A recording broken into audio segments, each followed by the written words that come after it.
ನಮಸ್ಕಾರ. GSPN ವಾರ್ತೆಗಳಿಗೆ ಸ್ವಾಗತ. ಮುಖ್ಯಾಂಶಗಳು. ಜುಲೈ 6ರಿಂದ ಶ್ರೀ ಹಾನಗಲ್ ಕುಮಾರ ಶಿವಯೋಗಿಗಳವರ ಪುರಾಣ ಪ್ರವಚನ ಕಾರ್ಯಕ್ರಮ.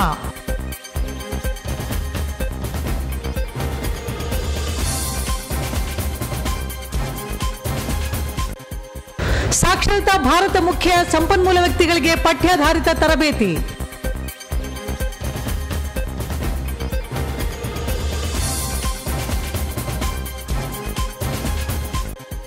ಮತ್ತು ಬೋರ್ವೆಲ್ಗೆ ಪೈಪ್ಲೈನ್ ಅಳವಡಿಸುವಂತೆ ಸಾರ್ವಜನಿಕರಿಂದ ನಗರಸಭೆಗೆ ಮುತ್ತಿಗೆ.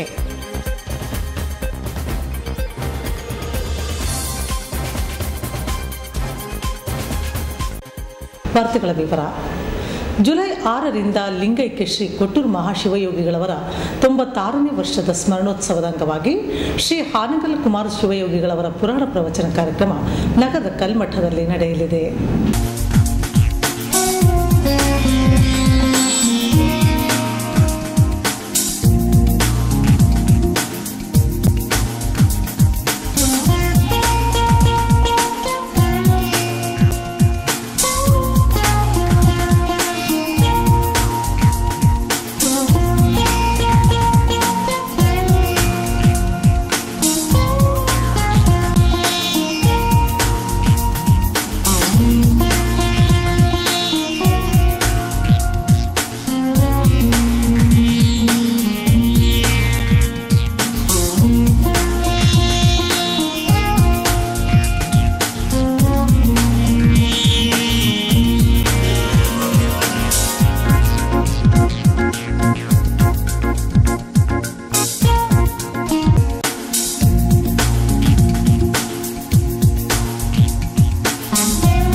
ಜುಲೈ 6ರಿಂದ ಲಿಂಗೈಕ್ಯ ಶ್ರೀ ಕೊಟ್ಟೂರು ಮಹಾಶಿವಯೋಗಿಗಳವರ 96ನೇ ವರ್ಷದ ಸ್ಮರಣೋತ್ಸವದ ಅಂಗವಾಗಿ ಶ್ರೀ ಹಾನಗಲ್ ಕುಮಾರ್ ಶಿವಯೋಗಿಗಳವರ ಪುರಾಣ ಪ್ರವಚನ ಕಾರ್ಯಕ್ರಮ ನಗರದ ಕಲ್ಮಠದಲ್ಲಿ ನಡೆಯಲಿದೆ.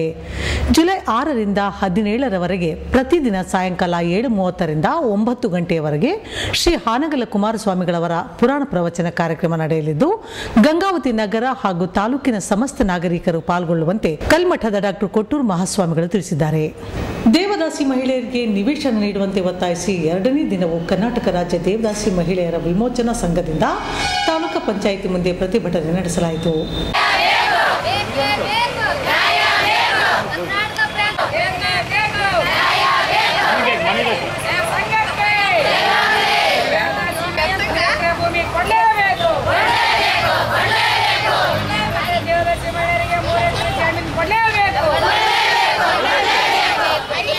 ದೇವದಾಸಿ ಮಹಿಳೆಯರಿಗೆ ನಿವೇಶನ ನೀಡುವಂತೆ ಒತ್ತಾಯಿಸಿ 2ನೇ ದಿನವೂ ಕರ್ನಾಟಕ ರಾಜ್ಯ ದೇವದಾಸಿ ಮಹಿಳೆಯರ ವಿಮೋಚನಾ ಸಂಘದಿಂದ ತಾಲೂಕಾ ಪಂಚಾಯಿತಿ ಮುಂದೆ ಪ್ರತಿಭಟನೆ ನಡೆಸಲಾಯಿತು. ದೇವದಾಸಿ ಮಹಿಳೆಯರಿಗೆ ಸರ್ಕಾರದಿಂದ ಯಾವುದೇ ಸೌಲಭ್ಯಗಳು ಸರಿಯಾಗಿ ದೊರೆಯುತ್ತಿಲ್ಲ. ದೇವದಾಸಿ ಮಹಿಳೆಯರಿಗೆ ನಿವೇಶನ ನೀಡಬೇಕು, ಸಾಲ ಮನ್ನಾ ಮಾಡಬೇಕು ಹಾಗೂ ಎಲ್ಲ ಮಹಿಳೆಯರಿಗೆ ಸರ್ಕಾರಿ ಭೂಮಿ ನೀಡುವಂತೆ ಒತ್ತಾಯಿಸಿದರು. ಈ ವೇಳೆ ಸಂಘಟನೆಯ ಅಧ್ಯಕ್ಷರಾದ ಹುಲಿಗೆಮ್ಮ, ಕಾರ್ಯದರ್ಶಿ ಶೇಖಮ್ಮ, ಗೌರಮ್ಮ, ಗಂಗಮ್ಮ, ಮಯಮ್ಮ, ಹಂಪಮ್ಮ, ಗಾಳೆಮ್ಮ, ಶಿವಮ್ಮ ಸೇರಿದಂತೆ ಅನೇಕರು ಇದ್ದರು. ನಮ್ಮ ಮಕ್ಕಳಿಗೆ ನಮಗೆ ಸೌಲಭ್ಯ ಬೇಕು. ನಮ್ಮ ಮಕ್ಕಳು ಓದ್ ಕಲ್ತಾರ, ನೌಕರಿ ಇಲ್ಲ.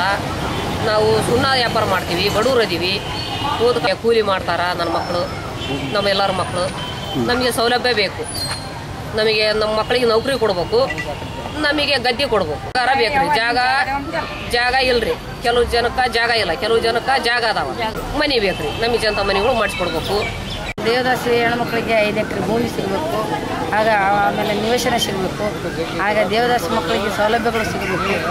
ಎಷ್ಟೋ ಜನ ಓದ್ಯಾರ ದೇವದಾಸಿ ಮಕ್ಕಳು, ಅವ್ರಿಗೆ ನೌಕರಿ ಇಲ್ಲ, ಏನಿಲ್ಲ, ಭಾಳ ಓದ್ಯಾರ. ಅವ್ರನ್ನ ಪರಿಶೀಲನೆ ಮಾಡಿ ಅವರಿಗೆ ನೌಕರಿ ಕೊಡಿಸೋಂಥ ವ್ಯವಸ್ಥೆ ಮಾಡಿಸ್ಬೇಕು. ಅವ್ರಿಗೇನ ಹಾಸ್ಟೆಲ್ ಸೌಲಭ್ಯಗಳು ಕೊಡಿಸ್ಬೇಕು. ಆಮೇಲೆ ಮನೆ ಇದ್ದವರಿಗೆ ಇಲ್ಲದವರಿಗೆ ಎಲ್ಲ ಮನೆಗಳು ಕೊಡಬೇಕು. ನಿವೇಶನ ಕೊಡಲೇಬೇಕು ಎಲ್ಲರಿಗೆ, ಕಂಪಲ್ಸರಿ. ದೇವದಾಸಿ ಹೆಣ್ಮಕ್ಳಿಗೆ ಎಲ್ಲರಿಗೆ ಕೊಡಬೇಕು. ಲೀಸ್ಟ್ನಾಗ ಇದ್ದವರಿಗೆ ಇಲ್ಲದವ್ರಿಗೆ ಎಲ್ಲ ಕೊಡಬೇಕು. ಈಗ ಲೀಸ್ಟಾಗಿ ಇದ್ದವ್ರಿಗೆ ಅಷ್ಟೇ ಮಾಡ್ಬೇಕಂತೇನಿಲ್ಲ, ಲೀಸ್ಟ್ನಾಗ ಇಲ್ದವ್ರಿಗೂ ಕೊಡ್ರಿ ಅಂತ ನಾವು ಕೇಳ್ಕೊಳಕತ್ತೀವಿ. ದೇವದಾಸಿ ಹೆಣ್ಮಕ್ಳು ಅಂದ್ರೆ ಭಾಳ ಕೀಳ್ಮಟ್ಟಿಗೆ ನಡೆಸ್ಕೊಳಕತ್ತಾರ. ಅವ್ರನ್ನೇ ಕಡೆಗಣಿಸಿ ಕುಂತ್ಬಿಟ್ರ. ಈಗ 3 ವರ್ಷ ಆಯ್ತು ಅರ್ಜಿ ಹಾಕಿ, ಅದ್ರ ಬಗ್ಗೆ ಏನು ಕೇರ್ ಮಾಡ್ತಾ ಇಲ್ಲ. ನಮ್ಮ ಎಲ್ಲ ಇತ್ಯರ್ಥ ಆಗತ್ತನ ನಾವು 1 ವಾರ ಧರಣಿ ಇಟ್ಕೊಂಡಿವಿ. ಇಡೀ ಕರ್ನಾಟಕನ ಹೋಗಿ ಬಂದ್ವಿ ಅಂದ್ರೆ ನಮಗೆ ಹೊಲ ಸಿಕ್ಕಿಲ್ಲ, ಜಾಗ ಇಲ್ಲ. ನಮ್ಮ ಸಾಲ ತಗೊಂಡ್ವಿ ಅಂದ್ರೆ ಬ್ಯಾಂಕ್ ಲೋನು ಮನ್ನಾನ ಆಗ್ತಾ ಇಲ್ಲ. ಹಿಂಗೆ ಕಟ್ಕೊಂತ ಬರ್ತಾಯಿದ್ದೀವಿ.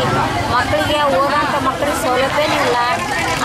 ಮಕ್ಕಳಿಗೆ ಏನಾರ ಕೇಳಕ್ಕೆ ಬಂದಂದ್ರೆ ಅದು ಕೊಡು ಇದು ಕೊಡು ಅಂತಾರೆ. ನಮಗೆ ದೇವದಾಸರಿಗೆ ಜನತಾ ಮನೆ ಕೊಡಬೇಕು, ಜಾಗ ಕೊಟ್ಟು ಜನತಾ ಮನೆ ಕಟ್ಸ್ಕೊಡ್ಬೇಕು, 5 ಎಕರೆ ಭೂಮಿ ಕೊಡಬೇಕು, ನಮ್ಮ ಸಾಲ ತಗೊಂಡಿದ್ದು ಮನ್ನಾ ಮಾಡಬೇಕು ಏನ್ರಿ. ನಾವು ಅಲ್ಲಿ ತನಕ ಇಲ್ಲಿ ಜಾಗ ಬಿಟ್ಟು ಎದ್ದೋಗಲ್ಲ. ತಾಲೂಕು ಪಂಚಾಯಿತಿ ತಾಲೂಕು ಲೋಕ ಶಿಕ್ಷಣ ಸಮಿತಿ ಆಶ್ರಯದಲ್ಲಿ ಸಾಕ್ಷರತಾ ಭಾರತ ಮುಖ್ಯ ಸಂಪನ್ಮೂಲ ವ್ಯಕ್ತಿಗಳಿಗೆ ಪಠ್ಯಾಧಾರಿತ ತರಬೇತಿ ಶಿಬಿರ ನಗರದ ಮಂಥನ ಸಭಾಂಗಣದಲ್ಲಿ ನಡೆಯಿತು. ಇನ್ನು ಬಹಳಷ್ಟು ವಿಷಯಗಳ ಬಗ್ಗೆ ಚರ್ಚೆ ಮಾಡ್ತಕ್ಕಂಥ ಅಂಶಗಳಿದ್ದಾವೆ. ಈಗಾಗಲೇ ಈ ಹಿಂದೆ ಲಾಸ್ಟ್ ಇಯರ್ ನಾವು ತರಬೇತಿ ಪಡೆದಂಥ ಇಲ್ಲಿ ಶಿಕ್ಷಕ ಸ್ನೇಹಿತರು ಕೂಡ ಬಹಳ ಜನ ಇದ್ದಾರೆ. ಕೆಲವು ಜನ ಮಾತ್ರ ಹೊಸಬರಿದ್ದಾರೆ. ಬಟ್ ಆಂದೋಲನ ಹಿಮಾಚಾರ್ಯ ಒಳಗೆ ಅಲ್ಲಿ ಶಿಶು ಅಭಿವೃದ್ಧಿ ಯೋಜನೆ ಅಧಿಕಾರಿಗಳ ಇಲಾಖೆ ಕೂಡ ನಮ್ಮ ವ್ಯಾಪ್ತಿಯಲ್ಲೇ ಕಾರ್ಯಕ್ರಮವನ್ನು ಮಾಡ್ತಾ ಇರ್ತಾರೆ. ಜೊತೆಗೆ ನಮ್ಮ ಶಾಲೆಯಲ್ಲಿ ನಾವು ಅಂತ ಜನಗಳಿಗೆ 15ರಿಂದ 70 ವರ್ಷದ ಜನಗಳಿಗೆ ನಾವು ಕಲಿಸ್ತಕ್ಕಂಥದ್ದು. ಅದು ಮೂಲ ಉದ್ದೇಶ ಒಂದೇ, 0ರಿಂದ 18 ವರ್ಷದ ಮಕ್ಕಳಿಗೆ ಶಿಕ್ಷಣ ಕೊಡ್ತಕ್ಕಂಥದ್ದು. 100ಕ್ಕೆ 36 ಜನ ಓದ್ತಿರ್ತಾರೆ. 1991ರ ಮಾಹಿತಿ ಪ್ರಕಾರ ಇಡೀ ದೇಶ 74 ರೂಪಾಯಿ ತಗೊಂಡಿದೆ, ನಮ್ಮ ರಾಜ್ಯ 76 ರೂಪಾಯಿ ತಗೊಂಡಿದೆ.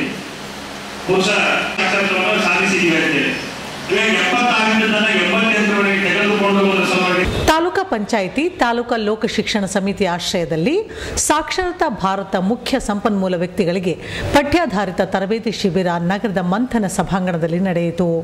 ಈ ವೇಳೆ ಸಂಪನ್ಮೂಲ ವ್ಯಕ್ತಿಗಳಾದ ಜ್ಯೋತಿ ಮಠ, ಮ್ಯಾನೇಜರ್ ರೇವಣಪ್ಪ, ಮಲ್ಲೇಶಪ್ಪ, ವಿನಾಯಕ್, ನೋಡಲ್ ಅಧಿಕಾರಿ ಹನುಮಂತಪ್ಪ ಗಿಡ್ಡಿ, ಶಿವರಾಜ್ ಹೆಚ್, ಶರಣಪ್ಪ ರೊಳ್ಳಿ ಸೇರಿದಂತೆ ಇನ್ನಿತರರು ಇದ್ದರು. 2017ರಿಂದ ಮತ್ತೆ ಈ ಕಾರ್ಯಕ್ರಮ ಪ್ರಾರಂಭ ಆಗಿದೆ.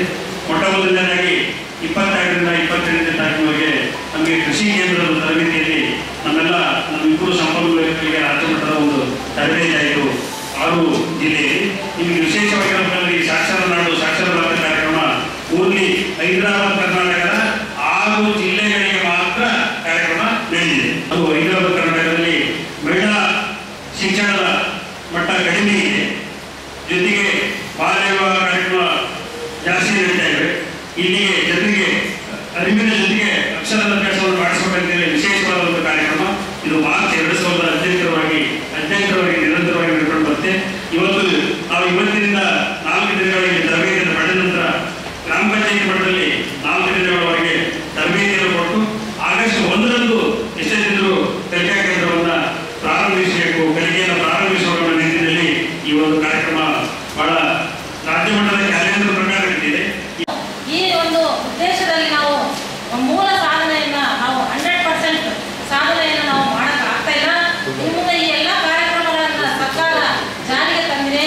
ಈಗ ಹೈದರಾಬಾದ್ ಕರ್ನಾಟಕ ವಿಶೇಷವಾಗಿ 6 ಜಿಲ್ಲೆಗಳಿಗೆ ಈ ಕಾರ್ಯಕ್ರಮದ ಒಂದು ಜಾರಿಗೆ ತೆಗೆದುಕೊಂಡು ಬಂದು ಇರ್ತಕ್ಕಂಥ ಅನುದಾನವನ್ನು ನಮ್ಮ ಒಂದು ಪ್ರದೇಶಗಳಿಗೆ ಮಾಡಿಕೊಟ್ಟಿರ್ತಕ್ಕಂಥದ್ದು ಎಲ್ಲರಿಗೂ ಸಂತೋಷದಾಯಕವಾಗಿರ್ತಕ್ಕಂಥದ್ದು. ಈ ನಿಟ್ಟಿನಲ್ಲಿ ನಾವೆಲ್ಲ ಶಿಕ್ಷಕರು ಮತ್ತು ಸ್ವಯಂ ಪ್ರೇರಕರು ಎಲ್ಲರೂ ಕೂಡಿ ನಾವು ಹೈದರಾಬಾದ್ ಕರ್ನಾಟಕದ ವಿಶೇಷವಾಗಿ ಗಮನ ಸೆಳೆದು ಆ ಒಂದು ಸಾಕ್ಷರರ ನಾಡಿನಾಗಿ ನಿರ್ಮಿಸಬೇಕು ಅನ್ನೋದು ಈ ಒಂದು ಕಾರ್ಯಕ್ರಮದ ಉದ್ದೇಶ ಆಗಿರುತ್ತೆ. ಇದಕ್ಕಿಂತ ಅಕ್ಷರ ಒಂದು ಲಾಸ್ ಆಗೋದಿಲ್ಲ ಅಥವಾ ಅದರಿಂದ ಏನೋ ತೊಂದರೆ ಆಗೋದಿಲ್ಲ, ಅದು ಬೆಳೀತೈತಿ ಅಂತ. ಆದ್ದರಿಂದ ನಾವು ಅಲ್ಲಿ ಬರ್ತಕ್ಕಂಥ ಸಂಪನ್ಮೂಲ ವ್ಯಕ್ತಿಗಳು ಯಾಕಿರ್ತಾರೆ ಅಂದ್ರೆ ನಾನು 3 ವರ್ಷ ತರಬೇತಿ ಕೊಡ್ತಾ ಇದ್ದೇನೆ. ಆ ಹಳ್ಳಿಯಲ್ಲಿರ್ತಕ್ಕಂಥ ಯುವಕರು ಏನಾದರೂ ಒಂದು ಸೇವೆ ಮಾಡಬೇಕು ಅಂತ ಮುಂದುವರ್ತಾರೆ. ಅವರು ಬಂದಾಗ ನಾವು ಸಂಪನ್ಮೂಲ ವ್ಯಕ್ತಿಗಳು ಆದಂತ ಅವ್ರಿಗೆ ಸಪೋರ್ಟ್ ಮಾಡಬೇಕು, ನಾವು ಸ್ಫೂರ್ತಿ ತುಂಬಬೇಕು. ಯಾವ್ದು ಅಂತಂದ್ರೆ ಅವ್ರು ಸ್ವತಂತ್ರವಾಗಿ ಹೋಗಿ ಉತ್ಸಾಹದಿಂದ ಅವ್ನು ಕಲಿಸ್ಬೇಕು ಜನರಿಗೆ. ಯಾಕಂದ್ರೆ ಒಂದು ಅಭಿವೃದ್ಧಿಯಾದಂಥ ದೇಶದಿಂದ 50 ವರ್ಷ ನಾವು ಹಿಂದಿದ್ದೀವಿ. ನಮ್ಮ ಭಾರತ ದೇಶದವರು 50 ವರ್ಷ ಹಿಂದೆ ನಮ್ಮ ಭಾರತ ದೇಶ. ಆ ಭಾರತ ದೇಶ ಉದ್ಧಾರ ಆಗ್ಬೇಕಂತಂದ್ರೆ ಹಳ್ಳಿಗಳಲ್ಲಿ ಸಾಕ್ಷರತೆ ಆಗ್ಬೇಕು. ಆ ಹಳ್ಳಿಗಳಲ್ಲಿ ಸಾಕ್ಷರತೆ ಆಗ್ಬೇಕಂದ್ರೆ ಈಗಿನ ಯುವಕರನ್ನ ನಾವು ಒಳ್ಳೆ ಕಾರ್ಯದಲ್ಲಿ ನಡೆಸ್ಕೊಳ್ಬೇಕಾಗಿದೆ. ಈ ಒಂದು ಸಾಕ್ಷರತೆ ದೀವಿಗೆಯನ್ನ ಆ ಯುವಕರಿಗೆ ಹಚ್ಚಿದ್ವಿ ಅಂತಂದ್ರೆ ಅವರು ಹೋಗಿ ಅನಕ್ಷರಸ್ಥರಿಗೆ ದೀವಿಗೆಯನ್ನು ಹಚ್ಚಿ ಒಂದು ಮನೆಯ ಬೆಳಕನ್ನು ಮಾಡಿದ್ರೆ ಮನೆಯಿಂದ ದೇಶದ ಬೆಳಕು ಉದ್ಧಾರ ಆಗುತ್ತೆ, ದೇಶ ಬಹಳ ಬೆಳೆದಿದೆ. ಗಂಗಾವತಿ ತಾಲೂಕಿನ ಮಲ್ಲಾಪುರ ಗ್ರಾಮದ ಸರ್ವೆ ನಂಬರ್ 93ರಲ್ಲಿ 9 ಎಕರೆ ಭೂಮಿಯನ್ನು ಕಾನೂನು ಬಾಹಿರವಾಗಿ ಅಕ್ರಮ ಸಕ್ರಮದಲ್ಲಿ ಮಂಜೂರಾಗಿರುವ ಆದೇಶವನ್ನು ರದ್ದುಪಡಿಸುವಂತೆ ಒತ್ತಾಯಿಸಿ ಮಲ್ಲಾಪುರ ಗ್ರಾಮದ ಸಾರ್ವಜನಿಕರು ತಹಶೀಲ್ ಕಚೇರಿ ಮುಂದೆ ಪ್ರತಿಭಟನೆ ನಡೆಸಿದರು.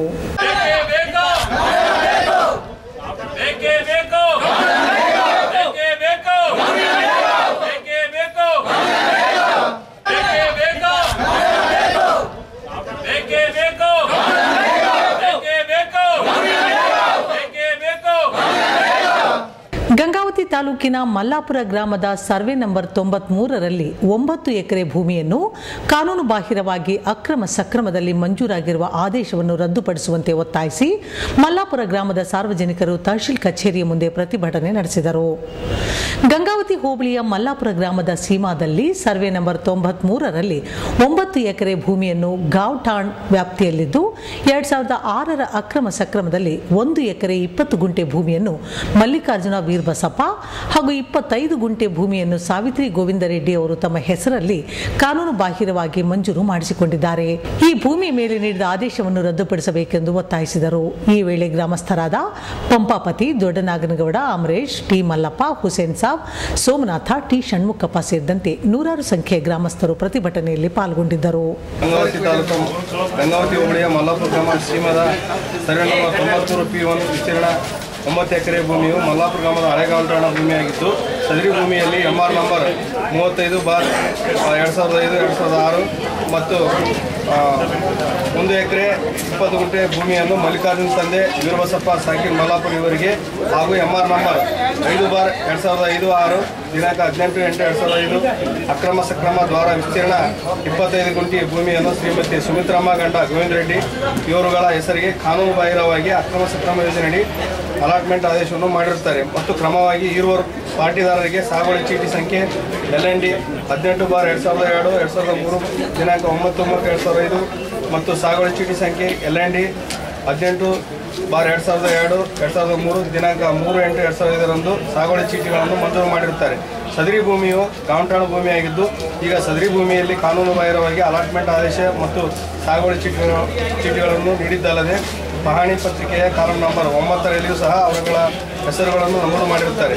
ಇದು ಸಂಪೂರ್ಣವಾಗಿ ಕಾನೂನು ಬಾಹಿರವಾಗಿ ಆದೇಶವಾಗಿರುತ್ತದೆ ಮತ್ತು ರದ್ದುಪಡಿಸಲು ಯೋಗ್ಯವಾಗಿರುತ್ತದೆ.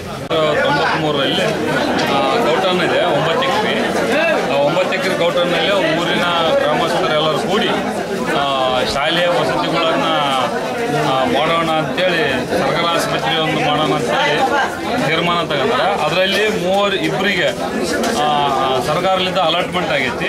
ಆ ಅಲಾಟ್ಮೆಂಟ್ ಕ್ಯಾನ್ಸಲ್ ಮಾಡಿ ರದ್ದುಗೊಳಿಸಿ ಈಗ ಅಲಾಟ್ಮೆಂಟ್ ಆಗಿದ್ದನ್ನ ಶಾಲೆ ಮತ್ತು ಆಸ್ಪತ್ರೆ ಇನ್ನಾತಿ ಸರ್ಕಾರ ಸೌಲಭ್ಯಗಳನ್ನ ಮಾಡೋದಕ್ಕಾಗಿ ಈಗ ಅದೆಲ್ಲ ಸಾರ್ವಜನಿಕರು ಸರ್ವೆ ನಂಬರ್ 93ರಲ್ಲಿ ಮಲ್ಲಾಪುರ ಹಳೆಯ ಗ್ರಾಮದ ಭೂಮಿಯಾಗಿದ್ದು, ಅದನ್ನು ಹಳೆಯ ಗಾಂವ್ ಠಾಣ್ ಭೂಮಿ ಅಂತಲೇ ಕಂದಾಯ ದಾಖಲೆಗಳಲ್ಲಿ ನಮೂದಿದೆ. ಆದಾಗ್ಯೂ ಸಹಿತ ಆ ಒಂದು ಹಳೆಯ ಗಾಂವ್ ಠಾಣ್ ಜಮೀನಿನಲ್ಲಿ ಅಕ್ರಮವಾಗಿ ಸಾಗುವಳಿ ಮಾಡುತ್ತಿರುವಂತಹ ರೈತರಾಗಿರುವಂತಹ ಈರುವರ ಹೆಸರಿಗೆ ಮಲ್ಲಿಕಾರ್ಜುನ್ ತಂದೆ ವೀರಬಸಪ್ಪ ಮತ್ತು ಸುಮಿತ್ರಮ್ಮ ಗಂಡ ಗೋವಿಂದ ರೆಡ್ಡಿ ಎನ್ನುವಂತಹ ಈರುವರ ಹೆಸರಿಗೆ ಕಾನೂನು ಬಾಹಿರವಾಗಿ ಈಗಾಗಲೇ ಅಲಾಟ್ಮೆಂಟ್ ಆದೇಶ ಮಾಡೋದ್ರ ಜೊತೆಗೆ ಸಾಗುವಳಿ ಚೀಟಿಯನ್ನು ಸಹ ನೀಡಲಾಗಿದೆ. ಇವು ಎರಡರಲ್ಲೂ ಕೂಡ ಗಾಂವ್ ಠಾಣ್ ಜಮೀನಿನಲ್ಲಿ ಕಾನೂನು ಬಾಹಿರವಾಗಿ ನೀಡಬಾರದು, ಅದು ಗೊತ್ತಿದ್ದೂ ಕೂಡ ಈಗ ಅಧಿಕಾರಿಗಳು ಇದರಲ್ಲಿ ಪಾಲ್ಗೊಳ್ಳೋದ್ರ ಮೂಲಕ ಮತ್ತು ರೈತರಿಗೆ ಆಮಿಷವನ್ನು ನೀಡೋದ್ರ ಮೂಲಕ ಅಲ್ಲಿ ಏನು ಈಗಾಗಲೇ ಅಲಾಟ್ಮೆಂಟ್ ಆದೇಶಗಳನ್ನು ಮತ್ತು ಸಾಗುವಳಿ ಚೀಟಿಗಳನ್ನು ಇಶ್ಯೂ ಮಾಡಿದಾರೋ ಅದಕ್ಕೆ ಸಂಬಂಧಪಟ್ಟಂತೆ ಊರಲ್ಲಿ ಈ ಗ್ರಾಮಸ್ಥರ ಮಧ್ಯೆ ವಿವಾದ ಭುಗಿಲೇಳುವಂತಹ ಸಂದರ್ಭ ಇರೋದ್ರಿಂದ ಕೂಡಲೇ ತಹಶೀಲ್ದಾರರು ಅದರಲ್ಲಿ ಮಧ್ಯಪ್ರವೇಶ ಮಾಡಬೇಕು ಮತ್ತು ಈಗಾಗಲೇ ಏನು ರೈತರ ಹೆಸರಿಗೆ ಸಾಗುವಳಿ ಚೀಟಿಗಳನ್ನು ಮತ್ತು ಅಲಾಟ್ಮೆಂಟ್ ಆದೇಶಗಳನ್ನು ನೀಡಿದಾರೋ ಈ ಕೂಡಲೇ ರದ್ದುಪಡಿಸಬೇಕು. ಮಲ್ಲಾಪುರ 93 P1 ಇದು ಗಾಂವ್ ಠಾಣ್ ಆಗಿದ್ದು, ಇದರಲ್ಲಿ 2 ವ್ಯಕ್ತಿಗಳಿಗೆ ಭೂಮಿ ಮಂಜೂರಾಗಿರ್ತಂತ ಮನವಿ ಕೊಟ್ಟಿರ್ತಾರೆ. ಈ ಭೂ ಮಂಜೂರಿ ಆದೇಶ ರದ್ದುಪಡಿಸುವ ಅಧಿಕಾರ ನಮಗಿರುವುದಿಲ್ಲ. ಹೀಗಾಗಿ ಪ್ರಸ್ತಾವನೆ ಸಹಾಯಕ ಆಯುಕ್ತರಿಗೆ ಕಳಿಸಿ ರದ್ದುಪಡಿಸುವ ಬಗ್ಗೆ ಗಂಗಾವತಿಯ 11ನೇ ವಾರ್ಡಿನ ನಾಗರಿಕರಿಗೆ ಕುಡಿಯುವ ನೀರಿನ ಬೋರ್ವೆಲ್ಗೆ ಪೈಪ್ಲೈನ್ ಅಳವಡಿಸುವಂತೆ ಒತ್ತಾಯಿಸಿ ಪೌರಾಯುಕ್ತರ ಕಚೇರಿಗೆ ಮುತ್ತಿಗೆ ಹಾಕಿ ಪ್ರತಿಭಟನೆ ನಡೆಸಿದರು.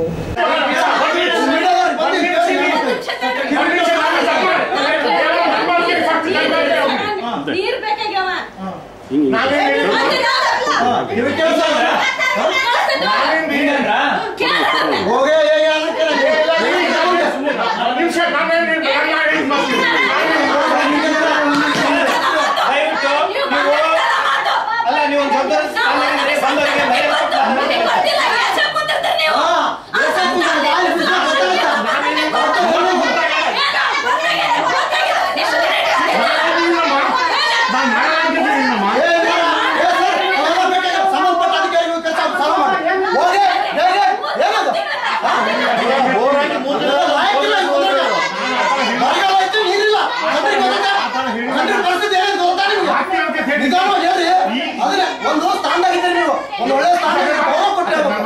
ಎಷ್ಟು ಬೇಸರ ನೀವು ಜೋರಾಗಿ ಮಾತಾಡಿ ನಿಧಾನ ಮಾತಾಡ್ರಿ ನಿಧಾನ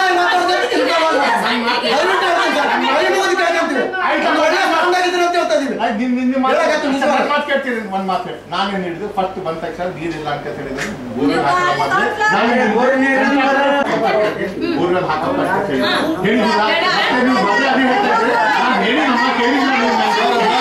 ಯಾರು ಬೋರ್ ಹಾಕ್ಸಿದ್ರೆ ಬೋರ್ ಹಾಕ್ಸಿದ್ವಿ ಬೋರ್ ಹಾಕ್ಸಿದ್ವಿ ಅಲ್ಲೇ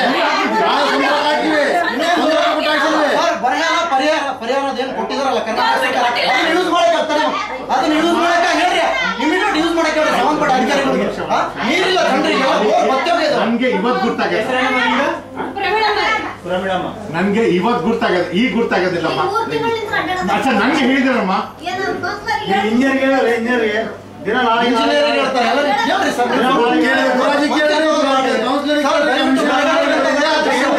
इसको फोन करो गंगाधर फोन कर गंगाधर ಏನಂತ ಗೊತ್ತಿಲ್ಲ ಇವತ್ತು ಆಗ್ತೀವಿ ನಾಳೆ ಇಲ್ಲ ನೀವು ಯಾರಿಗೆ ಎಮ್ಎಲ್ಎ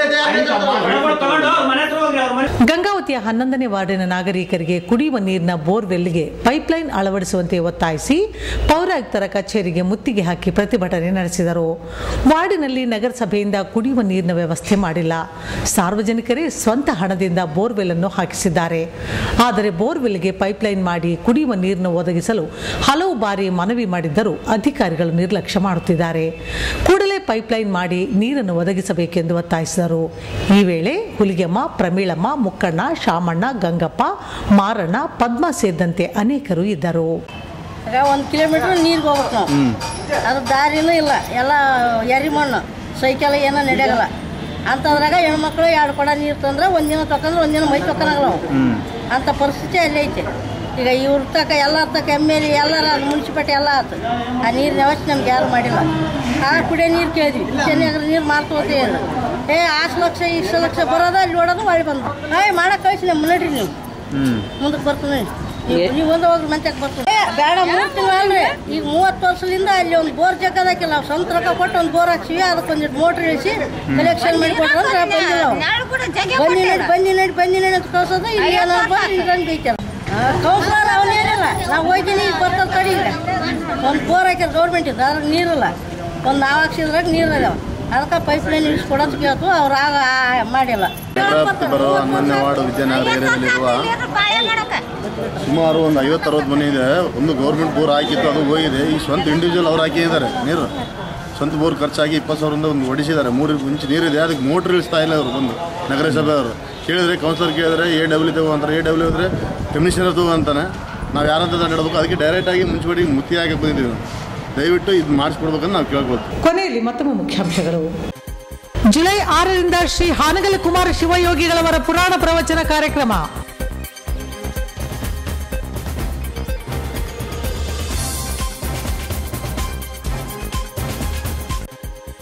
ಸಾಕ್ಷರತಾ ಭಾರತ ಮುಖ್ಯ ಸಂಪನ್ಮೂಲ ವ್ಯಕ್ತಿಗಳಿಗೆ ಪಠ್ಯಾಧಾರಿತ ತರಬೇತಿ.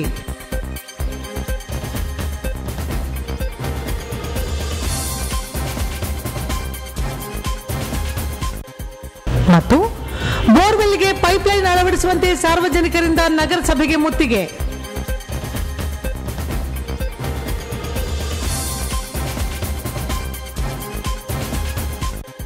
ಮುಂದಿನ GSPN ವಾರ್ತಾ ಸಂಚಿಕೆಯೊಂದಿಗೆ ಮತ್ತೆ ಭೇಟಿಯಾಗೋಣ.